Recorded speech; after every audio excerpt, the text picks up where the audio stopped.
I'm Lile. Welcome to Lile's Indie Corner. November is another month jam-packed with indie games. We don't have a lot of time, so let's just jump right in. The first one is Zero Sum Heart, both published and developed by Citrus Studio. This is a visual novel, choose your own adventure with a surreal, witchy kind of story, so very seasonally appropriate. You offer your heart to a witch in exchange for love. But not just the romantic kind of love, everyone now loves you. And they are all faceless and creepy, so I'm guessing this deals with a lot of does it even mean to be loved? And you know I eat that stuff up, so this is for me. It looks to be a short, fun, disturbing game releasing on November 1st. Then we have Albatroz, developed by Among Giants and published by Suedesco. This is a backpacking RPG where I played the demo, I think like a year ago. You're in search of your missing brother and you explore this slightly supernatural world. The art style was super beautiful, made for backpacking. You need to manage resources and really pack what you need without overloading yourself. And you can upgrade your skills accordingly, and also your car. You will also have to drive your car to different areas. This looks like it can be conquered in very different styles, and I'm very much looking forward to it. Also releasing on the 1st. Mirthwood was developed by Bad Rich Games and is published by V Publishing. This seems to be a very, very ambitious title. It's an open world medieval simulation game where you can farm, you can explore, you can fight, all the good stuff, and it looks to really immerse you in its gameplay. Combat is real time and you have a skill tree system, so if you want to start out as an archer but then realize you are more of a sword fighter, you can do that. If that is to your advantage, that's up for you to decide. What I loved most about it was the exploration. I played a tiny bit of the demo and it looked to be super cool, but also very long. And I don't know if I have time for this, but I want to try it so bad. There are also sim-style interactions that you can have with the NPCs, so you can build a reputation and tell them weird jokes and whatever. It looks to be really cool. I hope it can deliver on what it promises, and it will release on the 6th.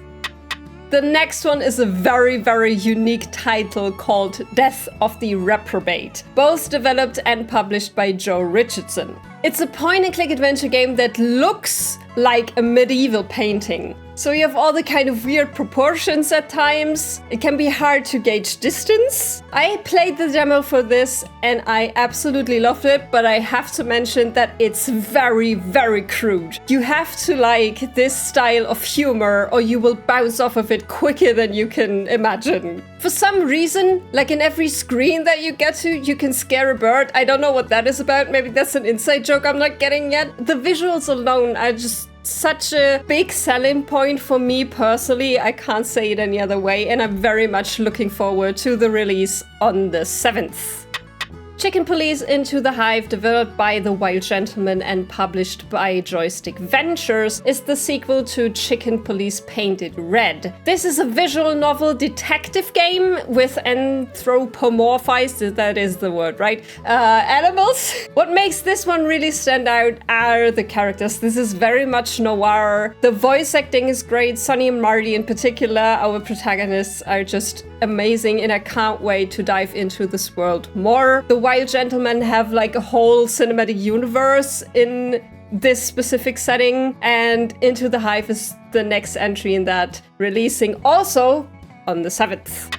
Then we have Two Falls, Niku, Takuatshina, I'm so sorry if I butchered that. Developed by unreliable narrators and published by them and Indie Asylum. This is a first-person exploration game set in 17th century Canada, and you have two main characters. One is Jeanne, a French woman coming from the old world, and Macon, I'm so sorry, an Innu hunter. And this game wants to tell a story from two different perspectives. And I'm very, very curious to see where this goes. This was done in collaboration with Indigenous voices, so I'm super excited to see where we end up with this. You can, of course, make choices in the game, and that will inform how the characters act. It's releasing on the 8th of November.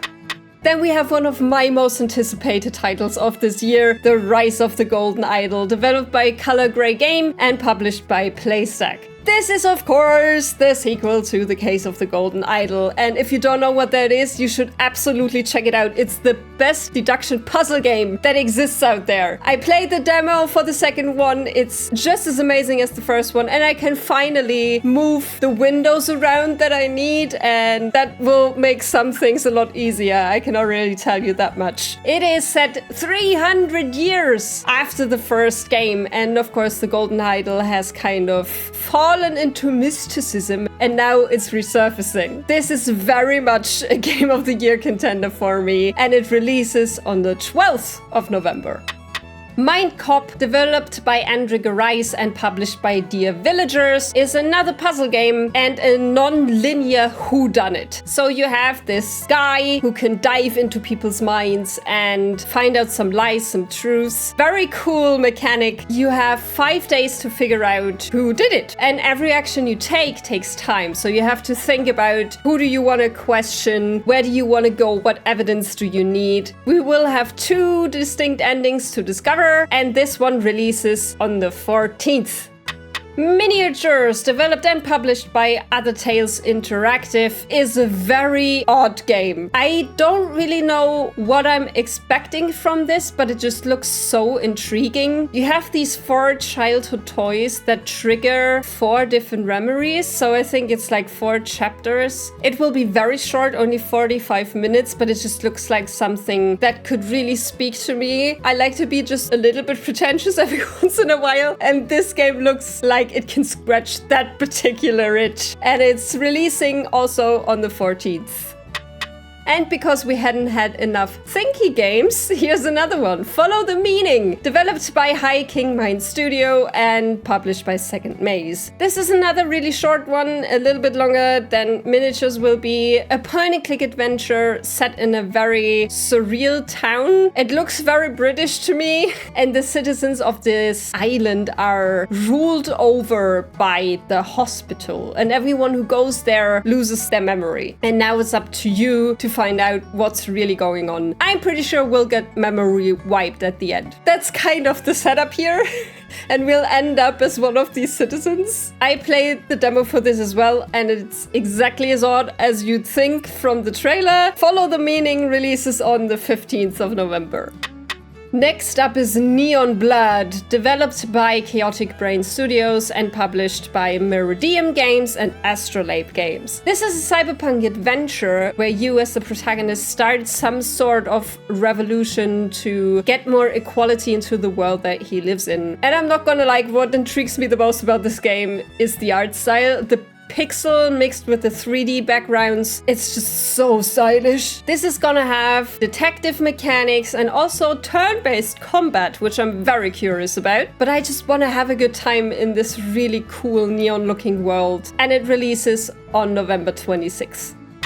And last but certainly not least, we have 30 Birds, developed by Ram Games and Business Goose Studios and published by Art France. This is an absolutely beautiful looking hand-drawn adventure game where you run around on lanterns. It's called Lantern City, and just look how absolutely beautiful that is. You need to find 30 birds, like the game title says. Some of them nice, some of them not so much, to save a goddess from the evil scientist. This was inspired by Persian art, and it's, again, just so incredibly beautiful. It releases on November 28th. And that's it for this week. What are your favorites? Let me know. I will see you next time.